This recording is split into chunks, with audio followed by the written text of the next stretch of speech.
In the middle of Western Australia, father and son Tim and Jack Carmody have a grim task ahead of them.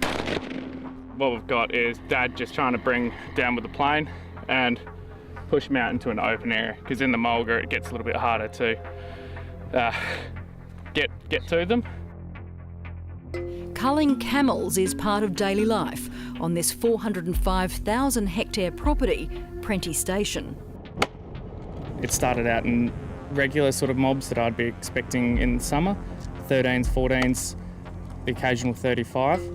But what I came across next just completely and utterly threw me. I went from seeing 35 to suddenly it was over 100 of them. 2. It was an overnight change where one day I was thinking I'll get close to the 100, and I'd ended up shooting 180 of them, and I proceeded to go up and up until I peaked out at 435 in a day, which is just some heavy and hard work. Camels were introduced to Australia in the 1840s to help the early explorers open up the vast interior. By the turn of the 20th century, as many as 20,000 Arabian camels had been transported here.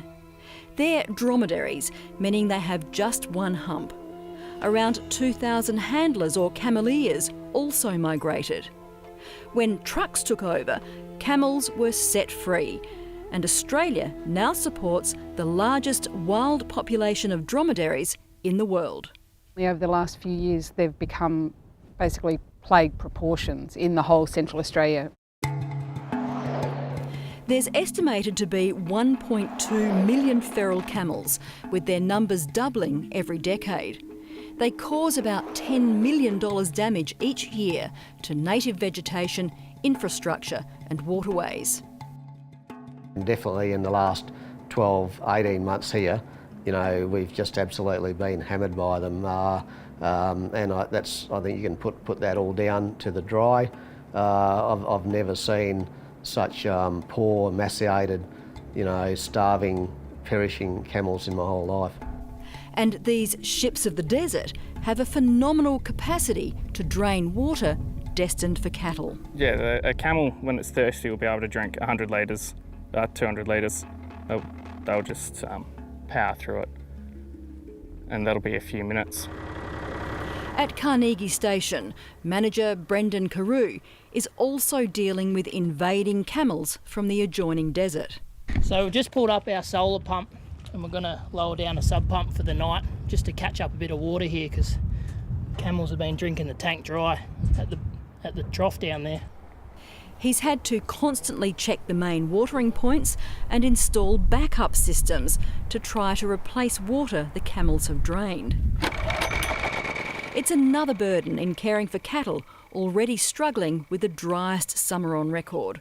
They'll come to the trough and they'll push the cattle away from the trough, and they'll surround it, not let the cattle in, and just steal all the water for themselves. Because they're such a big animal, they drink so much water, and if they drink a trough dry, then they just smash it to pieces trying to find more water. These large, thirsty browsers don't just cause problems on pastoral land. We had a big mob of camel and they wrecked my friend. Aboriginal communities have a love-hate relationship with the often overly friendly ferals, which damage sites of cultural significance and have little regard for property.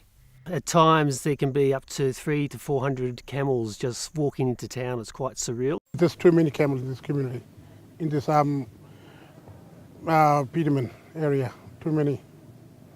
We need to stop all them camels coming in. In January this year, in South Australia's APY Indigenous lands, more than 3,000 were shot from the air in a major camel crackdown. There's long been talk of turning these carcasses into a commodity.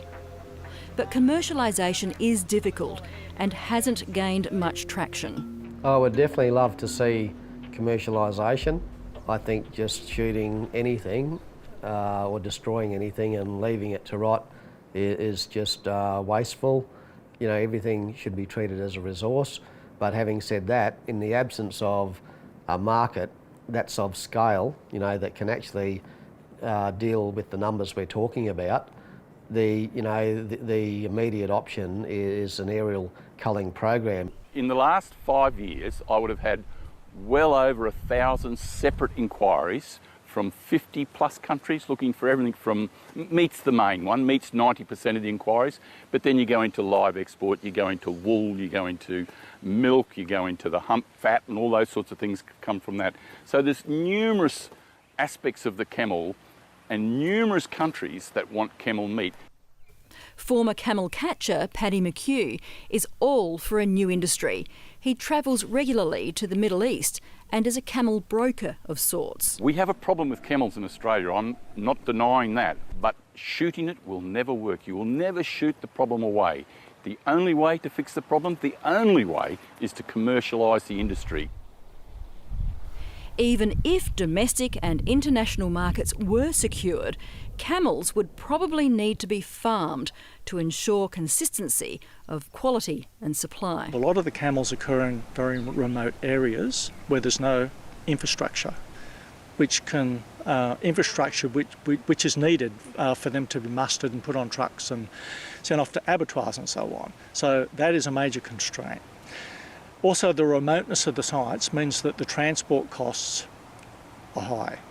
Now, camels can only be single-decked on trucks, so straight away the cost of transport is double that you would have for cattle. The Western Australian Government is looking at the viability of a camel abattoir at Kalgoorlie.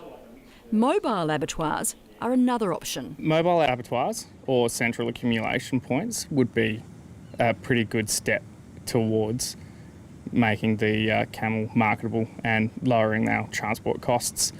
They have to go in there with an overarching plan, build abattoirs, do some sort of culls, wild harvest, educate the masses, educate the farmers, educate the Aboriginal people on what to do. The industry is screaming out for this to happen. There is another option too, camel milk. People's first perception is, camel's milk, because it's so foreign to them.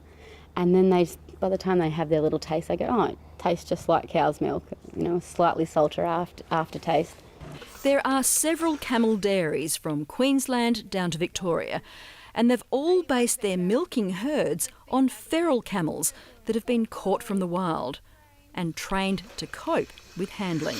We had one camel where we could have her in a race and touching and everything within a week. Like, she was fine to be able to even touch the udder and start stimulating the udder within a week, where another camel, we've been working on her for about three months now.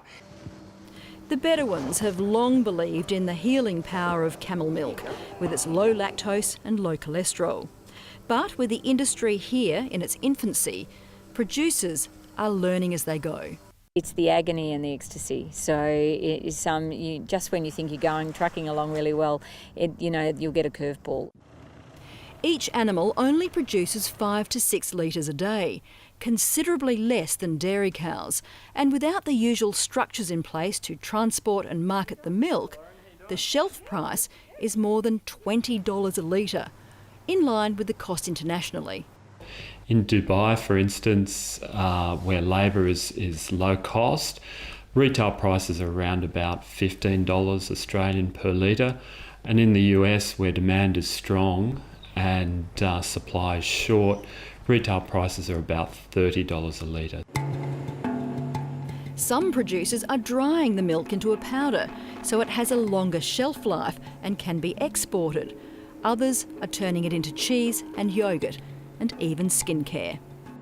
In a land like Australia, we've got this animal that can survive, through pretty well anything, the worst things that our Mother Nature can throw at it, and we're shooting it. So, and yet it produces meat, it produces milk, it produces fat products for other stuff, hide, leather. So, it's an amazing animal.